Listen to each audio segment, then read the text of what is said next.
Tangis Asmirandah pecah di makam sang ayah. Aktris Asmirandah tak kuasa menahan tangis ketika menyaksikan jenazah ayahnya, Muhammad Tarmizi Zatman, dimakamkan. Asmirandah hadir di prosesi pemakaman sang ayah bersama suaminya, Jonas Rifano, dan sang bunda, Sani Suliwati. Wanita 33 tahun tersebut tampak tegar.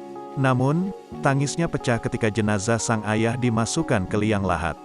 Asmirandah kemudian terlihat menaburkan bunga di makam ayahnya sebagai bentuk salam terakhir. Yang pastinya kami memang berduka ya, tapi kita udah ikhlas juga dan sekarang papa udah nggak sakit lagi.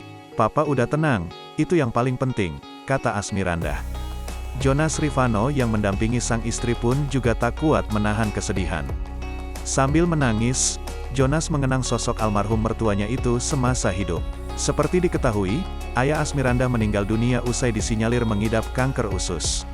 Muhammad Tarmizi Zatman meninggal di rumah sakit usai menjalani perawatan medis sejak Selasa, tanggal 4 April lalu.